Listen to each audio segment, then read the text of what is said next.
Hello friends, जोवी नोकरीच्या YouTube चॅनलवर आपलं स्वागत आहे। आज आपण ह्या व्हिडिओमध्ये एमपीएससीच्या महाराष्ट्र दुय्यम सेवा पूर्व परीक्षा 2019 बद्दलची सविस्तर माहिती बघणार आहोत। आम्ही सर्वात तत्पर आपणास या संदर्भात माहिती देत आहोत, तेव्हा आमचा हा व्हिडिओ शेवटपर्यंत बघा आणि आमच्या यूट्यूब चॅनलला सबस्क्राइब करा। महाराष्ट्र शासनाच्या विविध विभागांतर्गत एकूण 555 पदांकरिता महाराष्ट्र लोकसेवा आयोगामार्फत महाराष्ट्र दुय्यम सेवा अराजपत्रित गट ब संयुक्त पूर्व परीक्षा 2019 ही दिनांक 24 मार्च 2019 रोजी महाराष्ट्रातील 37 जिल्हा केंद्रांवर घेण्यात येईल। त्यानंतर या परीक्षेत पात्र ठरलेले उमेदवार मुख्य परीक्षा देऊ शकतात। मुख्य परीक्षेचा संयुक्त पेपर क्रमांक 1 हा रविवार दिनांक 28 जुलै 2019 रोजी होईल। मुख्य परीक्षा पेपर क्रमांक 2 पोलीस उपनिरीक्षक या पदाचा पेपर रविवार दिनांक 4 ऑगस्ट 2019 रोजी होईल। दुय्यम सेवा मुख्य परीक्षा पेपर क्रमांक 2 राज्य कर निरीक्षक या पदाकरिता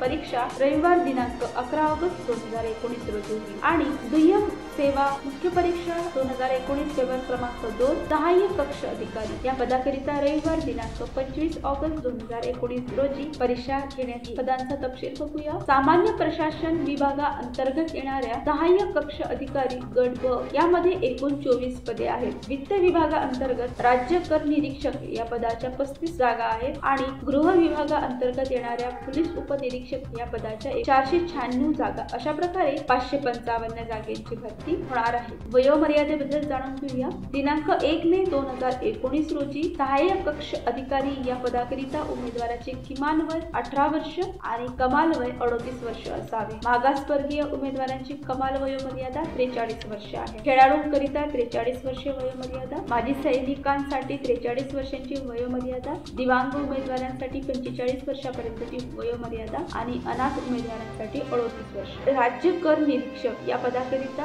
1 एप्रिल 2019 पर्यंत उमेदवाराचे किमान वय 18 वर्ष आणि कमाल वय 38 वर्ष असावे। मागासवर्गीयांसाठी कमाल वयोमर्यादा 43 वर्ष, खेळाडूंसाठी 43 वर्ष, माजी सैनिकांसाठी 43 वर्ष, दिव्यांग उमेदवारांसाठी 45 वर्ष आणि अनाथ उमेदवारांसाठी 38 वर्ष। त्यानंतर पोलीस उपनिरीक्षक 1 मे 2019 रोजी उमेदवाराचे किमान वय 19 वर्ष असावे, कमाल वय 31 वर्ष, मागासवर्गीयांसाठी 34 वर्ष, खेळाडूंसाठी 36 वर्ष, माजी सैनिकांसाठी 36 वर्ष, दिव्यांग उमेदवार या पदाकरिता अपात्र आहेत आणि अनाथ उमेदवारांचे वय 31 वर्षापर्यंत असावे। आता परीक्षेच्या टप्प्यांबद्दलची माहिती बघूया। सहाय्यक कक्ष अधिकारी या पदाकरिता संयुक्त पूर्व परीक्षा आणि स्वतंत्र मुख्य परीक्षा घेण्यात येईल। संयुक्त पूर्व परीक्षा 100 गुणांची आणि मुख्य परीक्षा 200 गुणांची। तसेच राज्य कर निरीक्षक या पदासाठी सुद्धा संयुक्त पूर्व परीक्षा 100 गुणांची आणि स्वतंत्र मुख्य परीक्षा 200 गुणांची घेण्यात येईल। पोलीस उपनिरीक्षक या पदाकरिता संयुक्त पूर्व परीक्षा 100 गुणांची, त्यानंतर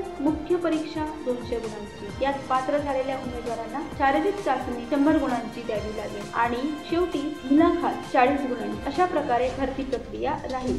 या भरतीकरिता इच्छुक आणि पात्र असणाऱ्या उमेदवारांना ऑनलाईन पद्धतीने अर्ज करायचा आहे। ऑनलाईन अर्ज maha.mapsc.mahaonline.gov.in या संकेतस्थळाद्वारे दिनांक 9 जानेवारी 2019 ते 29 जानेवारी 2019 या कालावधीत सादर करता येईल। त्यासाठी उमेदवारांना ऑनलाईन परीक्षा शुल्क भरावे लागेल। खुल्या प्रवर्गासाठी 374 रुपये परीक्षा शुल्क आहे आणि मागास प्रवर्गाकरिता 274 रुपये परीक्षा शुल्क आहे। अर्ज कसा करायचा या संबंधीच्या सविस्तर माहितीकरिता डिस्क्रिप्शन मधील लिंक ओपन करावी। दुय्यम सेवा परीक्षा म्हणजे सबऑर्डिनेट सर्व्हिसेस प्री एक्झाम 2019 याकरिता इच्छुक आणि पात्र असणाऱ्या उमेदवारांनी 29 जानेवारी 2019 पर्यंत त्यांचे अर्ज सादर करणे आवश्यक आहे। त्यानंतर ऑनलाईन अर्जाची लिंक बंद होईल। या भरती संबंधीच्या अधिक माहितीकरिता जोवी नोकरीच्या व्हॉट्सअप अपडेट सर्व्हिसला जॉईन करा। तसेच पुढील व्हिडिओकरिता आमच्या यूट्यूब चॅनलला सबस्क्राइब करा। या भरती संबंधीची पुढील माहिती जसे की हॉल तिकीट, मेरिट लिस्ट, निवड यादी